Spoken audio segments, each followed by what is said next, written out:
제가 안식교를 잠깐 가지면서 숙소에서 어느 날 TV를 켰는데 한일 배구전, 한일 배구전.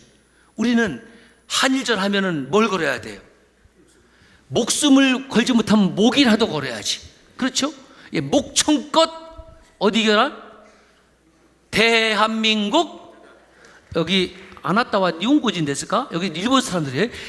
그러니까 대한민국 짝짝짝 하는데 신기하게 그 화면이 언제 거냐면 1994년 30년 된 그 배구 경기를, 그때가 일본 히로시마에서 아시안게임 하고 있을 때입니다.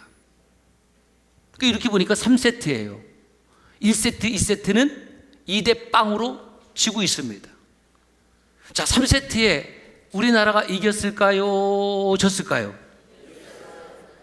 예, 여기서 졌어야 하는 사람들은 그 머리는 제가 도무지 감당을 못합니다. 자, 생각을 해봅시다. 30년 전의 경기를 일본에서 방영을 했다면 일본 팀이 이긴 거겠죠. 그런데 우리나라 TV에서 한일전 30년 전 배구를 하니까 우리 젊은 엄마들 미안합니다. 30년 전이 엊그제 같은데 어렴풋이 생각나는 것 같기도 하고요. 그래서 1세트, 2세트는 졌는데 3세트는 제가 기억하기에는 15대 3으로 그냥 납작 눌러놨습니다. 자, 4세트가 시작이 되는 겁니다. 4세트는 이겼을까요? 졌을까요? 예, 답을 다 가르쳐 드려도 끝까지 고민하고 대답하는 사람 어떻게 감당이 안 돼? 이겼어요. 이제 5세트 파이널입니다. 이겼을까요? 졌을까요? 몇 대 몇으로 이겼냐면 15대 13으로 이겼습니다. 놀라는 분은 대한민국 사람이고 안 놀라는 분들은 겉에만 무늬만 대한민국이고.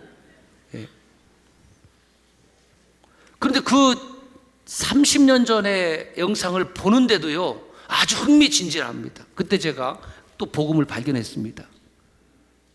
이미 이긴 게임인 것을 제가 알고 있었습니다. 아, 그렇지, 이긴 게임이지. 그런데 그 이긴 게임을 보는 시간도 아주 흥미롭고 재미있었습니다. 왜? 이길 거니까. 부활신앙이 바로 그런 것입니다. 2000년 전에 예수 그리스도께서 사망 권세를 이기셨습니다. 이것이 복음이에요.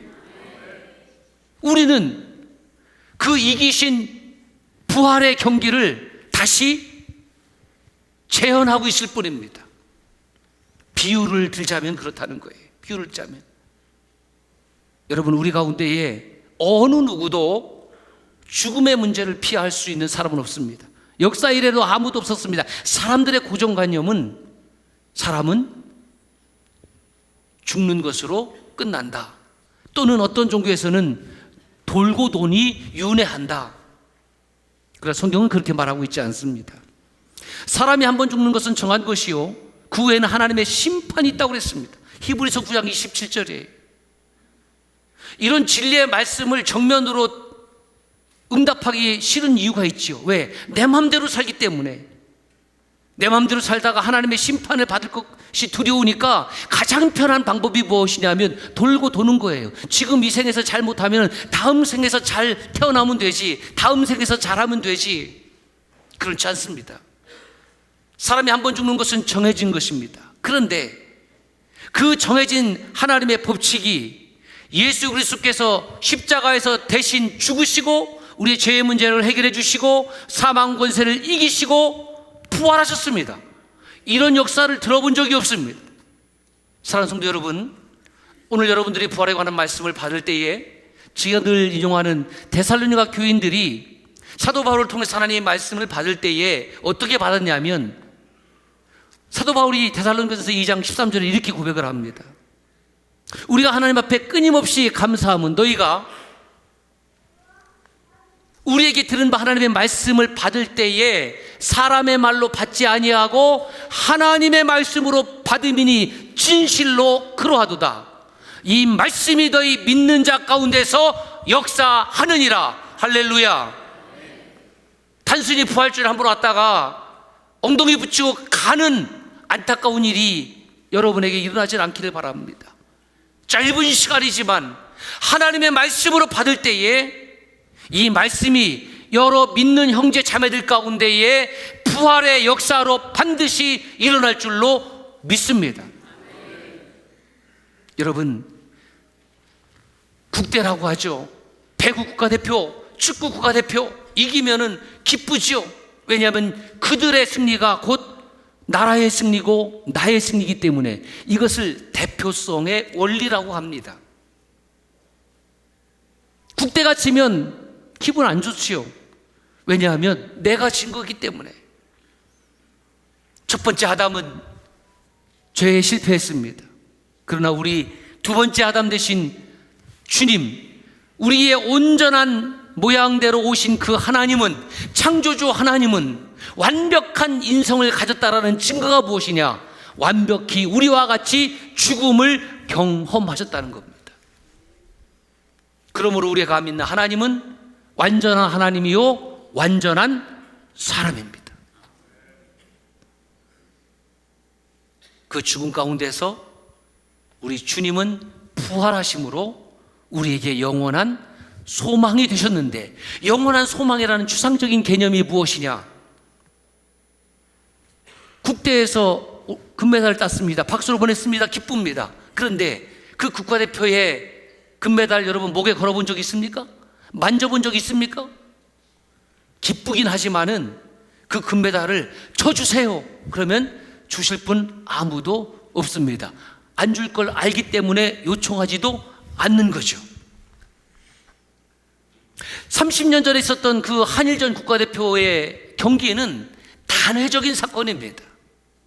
그리고 그 30년 전의 사건을 어느 국민이 매일매일 기억하면서 감사하면서 그 승리의 기쁨으로 사는 국민이 있습니까? 없습니다.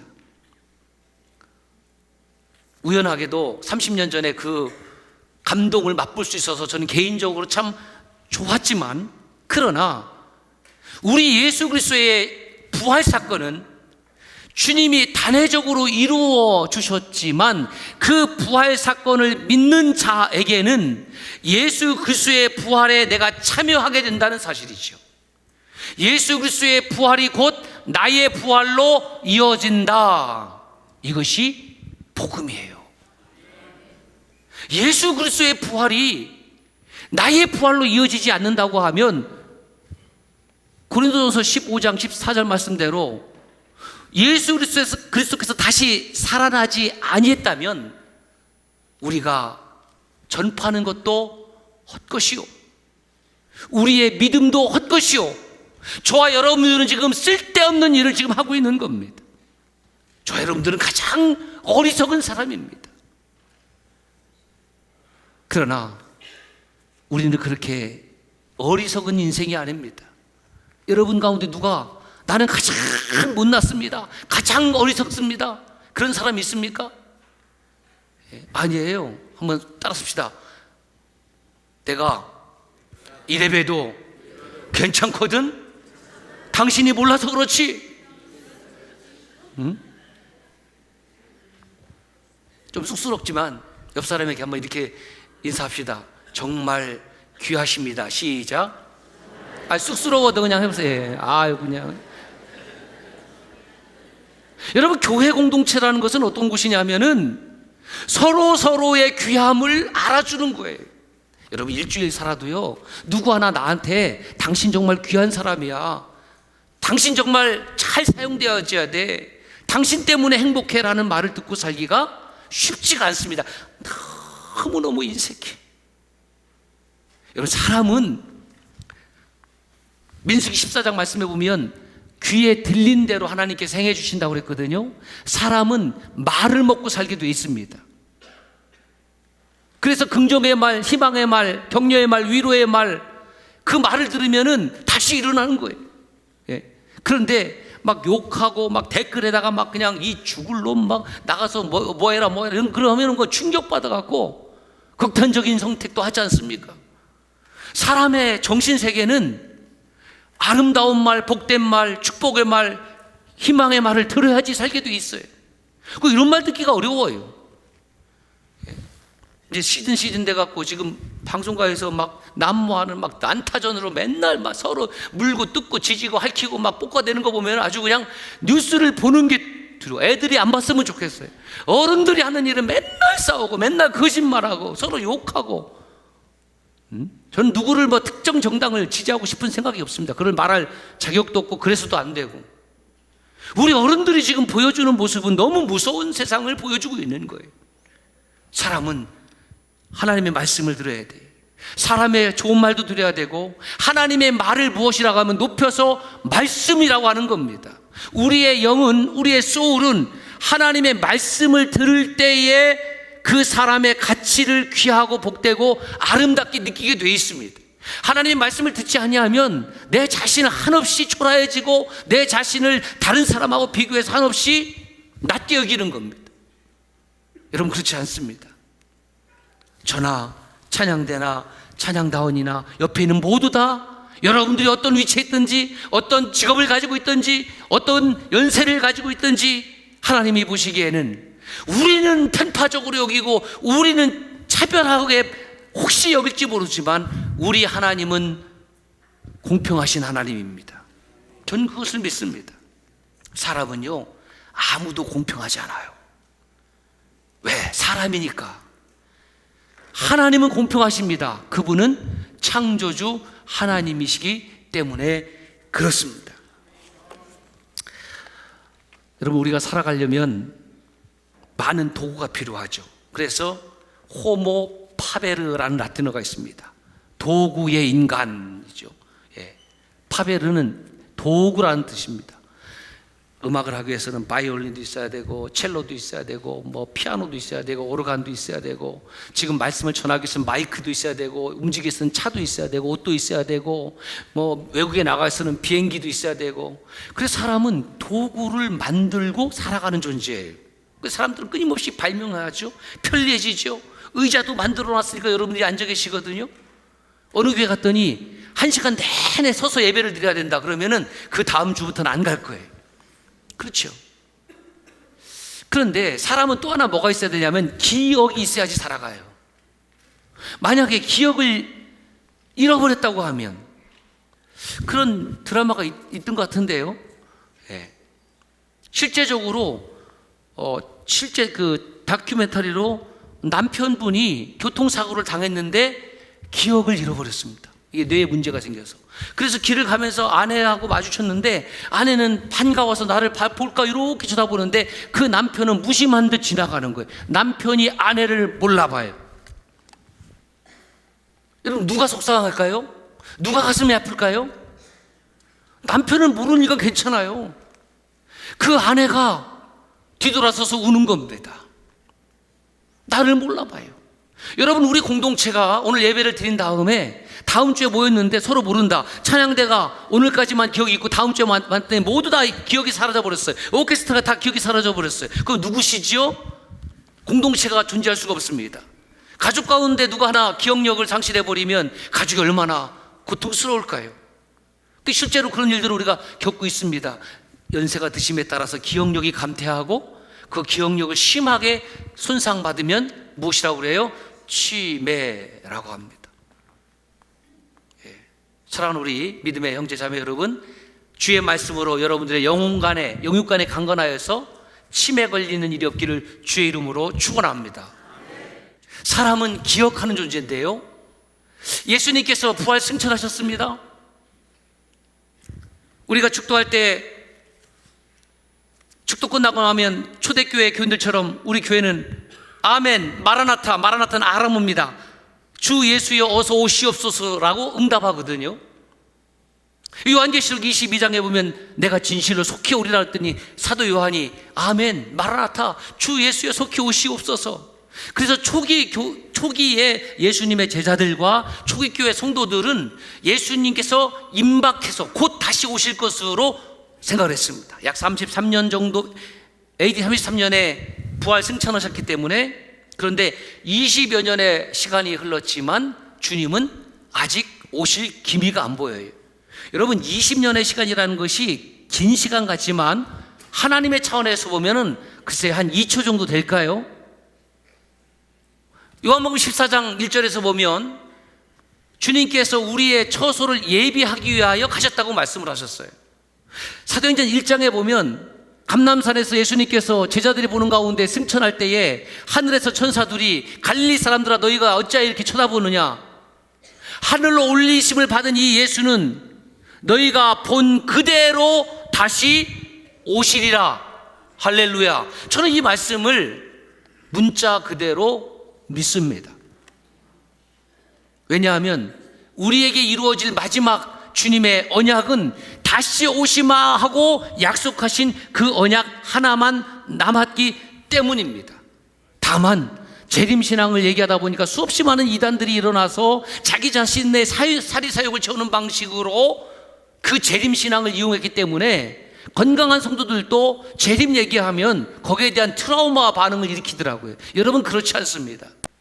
주님께서 다시 오시고자 말씀하셨기 때문에 저는 그 말씀 그대로 이루어질 줄로 믿습니다. 자, 보세요. 그런데 예수님의 부활 사건을 제자들이 경험했잖아요. 그 경험한 제자들 가운데에 지금까지 살아있으면 연세가 한 2000살 되겠지. 2000살. 예, 베드로가 나 그때 그 베드로야. 그러면 제가 있을 필요가 없습니다. 나 그때 요한이야. 응? 나 그때 마태거든. 나 그때 안드레야. 그러면서 그가 전하는 예수에 관한 이야기를 한다면 얼마나 생생하겠습니까? 아마 우리 예배당이 막 미어터질 정도로 사람들이 많이 왔을 거예요. 그런데 그렇게 증언해 줄 사람들이 없습니다. 그래서 초기에 20여 년 정도의 세월이, 그러니까 AD 한 50년 넘어가면서 이 제자들의 기억력도 감퇴하고, 보세요. 어제 있었던 일, 일주일 전에 있었던 일, 여러분 일주일 전에 무엇을 먹었는지 기억나십니까? 아무리 좋은 음식을 먹어도요 잘 기억이 안 나요. 그 다음에 한 달 전, 1년 전 자꾸 시간을 과거로 되돌리면은 우리의 기억력에는 한계가 있습니다. 그래서 이래서는 안 되겠다. 그래서 제자들이 세 가지 이유로 성경을 기록했습니다. 첫 번째가 뭐냐면, 함께 읽어볼까요? 시작. 사도들이 순교로 한 분 한 분 사라지기 시작했습니다. 그 예수님에 관한 생생한 얘기, 같이 먹고 마시고 예수님의 이적 현장을 경험했던 그 사도들이 이야기하고 증언했을 때 막 가슴이 뜨거워졌는데, 이분들이 한 분, 두 분 순교 현장에서 사라지기 시작했습니다. 두 번째 이유는 앞서 말씀드렸듯이 기억력이 점점 쇠퇴해지기 때문에 과거의 이야기를 하면 그 이야기가 진짜 그랬는지 아니면 내가 혹시 착각하고 있는 건지, 가감에 더했거나 뺐는지 이게 좀 헷갈리는 거예요. 세 번째 이유는 예수님의 재림이 내가 생각하는 시간과 달리 하나님의 시간 차원에서 오기 때문에 이 하나님의 말씀을, 예수님의 말씀을, 복음을 기록해야 되겠다. 그래서 AD 한 54년경에 데살로니가 교회에 사도 바울이 보낸 편지가 있어요. 이것이 데살로니가 전서거든요. 예, 그리고 1년이 안 돼서 이제 후서를 보냈는데, 그때 사도 바울이 기록한 편지가 신약 성경에서는 최초로 기록한 편지입니다. 뭐라고요? 데살로니가 전서. 어떤 학자에 따라서는 갈라디아서라고 하는 분도 있지만 뭐 그 어느 것이 먼저였든지 크게 문제될 것은 없습니다. 어쨌든 예수 그리스도의 복음에 대해서 기록으로 남기기 시작을 했습니다. 미국의 유명한 대학 중에 하나가 예일대입니다. 예일대 법학부에서 공부한 한 청년이 있었습니다. 예쁜 자매를 만나서 결혼했는데 그 예쁜 자매가 신앙생활을 열심히 하는 친구예요. 그 주일이면 예배당에 가는 거예요. 주일이면. 이 사람은 주일이면 바깥으로 나가서 놀아야 되는데 매 예배당에 가니까 안 되겠다. 내가 예수 가짜라는 것을 연구를 해갖고 이거 허위 사실 이거 다 공표해야 되겠다. 그래서 이분이 예수에 대해서 연구를 하기 시작했어요. 예수에 대해서 연구를 하려니까 뭘 읽어야 돼요? 성경을 읽어야 돼요. 여러분, 제가 말씀드리지만 성경 함부로 읽지 마세요. 왜냐하면 성경을 함부로 읽다가 완전히 예수를 만날 가능성이 너무 커요. 설교 함부로 듣다가는 예수님을 그대로 만날 수 있어요. 여러분, 말씀을 들을 때에 예수 그리스도를 경험할 수 있기를 주 여러분 축원합니다. 우리가 드려지는 예배를 통하여 성부, 성자, 성령 삼일체 하나님의 신비를 체험하고 돌아갈 수 있기를 주의 이름으로 축복합니다. 그래서 이 청년이 그 아내를 교회를 못 가기 위해서 연구를 했는데, 이 청년의 이름이 리 스트로벨이에요. 윌로우 크릭 교회 담임 목사님. The Case for Christ라는 예수는 역사다라는 책을 썼습니다.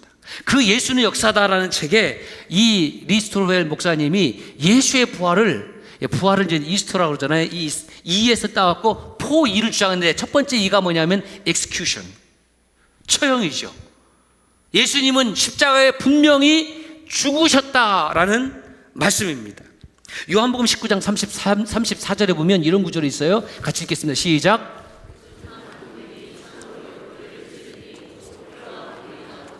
예수님께서 9시에 십자가에 달리셔서 12시에 흑암이 지었고 오후 3시경에 그 영혼이 떠나가셨다라고 성경을 기록하고 있습니다. 완전히 죽으셨죠. 그런데 그때 한 군인이 어떻게 했냐면 창으로 예수님의 옆구리를 푹 찌른 거예요. 옆구리를 찌르니까 그곳에 물과 피가 다 쏟아져 내려왔습니다. 이것을 군대 용어로 뭐라 그러냐면 확인사살이라는 거죠. 확인사살. 그리고 나서 그 사내들인 공의회, 우리나라로는 국회죠. 사내들인 공의회의 의원이었던 아리마대 요셉이 그 당시 총독이었던 빌라도를 찾아가서 저 예수를 나에게 넘겨주시오. 예수의 시체를 넘겨주시면 제가 제 무덤에 장사 지내려고 합니다. 그 빌라도가 아니 벌써 죽었다는 말이냐? 백부장 들어와라. 백부장에게 진짜 죽었는지 확인하고 진짜 죽었으면 내어 주어라. 그렇게 명을 내립니다. 여러분, 예수 그리스도를 믿는 사람들은 예수 그리스도의 부활을 열심히 증언하지만 성경을 가만히 보면 예수의 반대편에 섰던 사람도 예수의 부활을 증언하고 있다는 사실을 여러분 아셔야 됩니다. 보세요. 예수님께서 부활하셨다고 하면 십자가의 처형을 이렇게 세세하게 기록하는 것이 유리할까요? 아닐 거래요. 그냥 대충 기록하고 나면 부활했을 가능성이 높아지는데 그 옆구리에 창을 찔러서 물과 피를 다 쏟기까지 그 장면을 기록했다라는 것은 부활을 믿지 못하게 할 가능성이 더 높은 거지요. 그 제자들은 무엇을 기록했느냐? 부활은 염두에 두지 않고 그 역사적 사실을 그대로 기록한 것이요. 백부장이 바보입니까? 제자들이 무슨 돈이 있어서 백부장에게 뇌물을 줬고 그래서 그들이 입을 맞춰갖고 부활했다고 조작을 했을까요? 미국 의학협회 저널 JAMA라는 그 저널이 있는데 이렇게 예수의 죽음에 대한 연구 결론을 써놨습니다. 한번 읽어볼까요? 시작. 분명히 역사적 의학적 증거는 예수님이 옆구리에 상처가 생기기 전에 돌아가셨다라는 것이다. 그러니까 이건 의학적으로 검토해도 예수는 육체적으로 완전히 죽었다라는 거예요. execution입니다. 두 번째는 early, 초기에. 자, 보세요. 예수님의 역사적 사실을 가장 잘 기록할 사람이 누굽니까? 그때 당시에 같이 먹고 같이 행동하고 같이 이야기를 나눴던 제자들이잖아요. 만약에 예수님의 기록을 100년 후에 사람들, 200년 후에 사람들, 500년 후에 사람들이 기록했다고 하면 그 기록의 신빙성은 보장하기 좀 어렵지요. 왜? 옛날 이야기니까. 그런데 이 복음서의 말씀은, 성경은 누가 기록했느냐? 예수 그리스도를 만난 사람들, 예수 그리스도를 경험한 사람들에 의해서 성경 말씀이 기록되었다라는 거죠. 세 번째, 이는 empty, 빈 무덤이었습니다. 여러분, 파묘라는 영화 보신 분들이 있을 거예요. 깨뜨릴 파자죠. 묘를 깨뜨렸습니다. 예. 거기에 이상한 장로님 한 분 나오죠. 예, 우리 교회 장로님 아니에요, 그분. 예, 그 유해진인가 이런 사람들. 요즘 영화는 하여튼 교회를 까야지 성공하나 봐. 재밌나 봐. 그래서 교회 다니는 사람은 아주 왜곡되게 그려요. 근데 저 가슴 아픈 것은 그 영화를 만든 사람도 교회 다니는 사람이고 그 배우들도 크리스찬이 많다고 얘기하더라고요. 근데 왜 그렇게밖에 못 그리죠? 물론 이상한 장로님도 있겠죠. 물론 이상한 목사님도 있겠죠. 그래서 다음번에 히트칠 영화는 누구를 그리면 되냐면 권사님 중에서 이상한 권사님을 그려놓으면 히트칠 것 같아. 예. 그래서 그 파묘에서 보니까 그 관에 뭐가 있습니까? 모든 육신은 다 물이 되고 흙이 돼서 썩어졌지만 뼈만 남는 거죠. 뼈가 보이는 거예요. 그러나 예수님의 묘가 파묘됐습니다. 예수님의 문이 열려졌습니다. 봉인이 해제됐습니다. 누가요? 하나님께서. 예수님의 뼈가 없습니다. 뭐 3일 됐으니까 빠지겠죠? 없습니다. 왜 없습니까? 누가 훔쳐갔습니까? 로마의 군병들이 지키고 있는데요. 제자들이 다 예수님의 십자가 앞에 도망갔던 제자들인데 그 부활의 그 무덤 속으로 예수님을 빼돌릴 생각을 했겠습니까? 다 도망갔는데 어린 만푸너치도 없습니다. 그런데 파묘가 되었습니다. 빈 무덤이 되었습니다. 어떻게? 주님 부활하셨기 때문에. 자, 이거예요. 예수님의 반대편에 있던 사람들도 예수님의 무덤이 빈 무덤이었다라는 사실을 그들의 입으로 증언하고 있다니까요. 우리가 만들어 조작한 것이 아니라 예수님의 무덤이 빈 무덤이었다. 마지막으로 아이 위트니스, 목격자입니다. 목격자. 예수님께서 부활하신 후에 누구에게도 보여진 적이 없다고 하면 또 의심을 해야 되는데, 예수님은 11 제자들과 다시 만났고 그들과 음식을 나누었고 500여 제자들에게 나타났고, 그리고 나타나신 횟수를 제가 카운트해 보니까 약 12번 정도, 사람들도 한 513명인가요? 그 정도의 사람들에게 나타나셨습니다. 그렇다는 것은 예수님께서 부활을 숨길 이유가 없었다라는 겁니다. 예수님께서 그 부활하심을 많은 사람들에게 경험해서 우리로 하여금 그 부활 신앙으로 살게 하셨다라는 사실입니다. 사랑하는 여러분, 우리는 그리스도인입니다. 우리는 예수님 부활하셨대, 오늘 부활주일에 가서 헌금 드리고 가서 찬양 뵙고 하고 오는 것으로 우리가 그리스도인됨을 여러분 증명하려고 하지 마십시오. 다시 말씀드리지만 부활절이 저와 여러분들에게 있어서 왜 중요하냐면, 우리의 유한적인 삶이 이터널 라이프, 영생으로 바꿔질 수 있는 유일한 힘과 권세와 능력이 나에게 있지 아니하고 아내에게 있지 아니하고 어떤 정치인에게 있는 것이 아니라 오직 예수 그리스도에게 있기 때문에 그렇습니다. 예수 그리스도의 부활은 저와 여러분들의 부활로 이어지기 때문에 그렇습니다. 그러므로 예수 그리스도의 부활을 조작해낼 그럴 만한 이유가 아무것도 없습니다. 예수 그리스도의 부활은 역사적 사실이고, 예수 그리스도의 부활을 믿는 자에게는 그 부활에 참여하고 그 부활에 잇대어지는 삶을 살게 될 것입니다. 나는 부활이요 생명이니 나를 믿는 자는 죽어도 살겠고 무릇 살아서 나를 믿는 자는 영원히 죽지 아니하리니, 이것을 청주 서남 성도 여러분들이요, 여러분들은 믿으십니까? 하나님 아버지 감사합니다.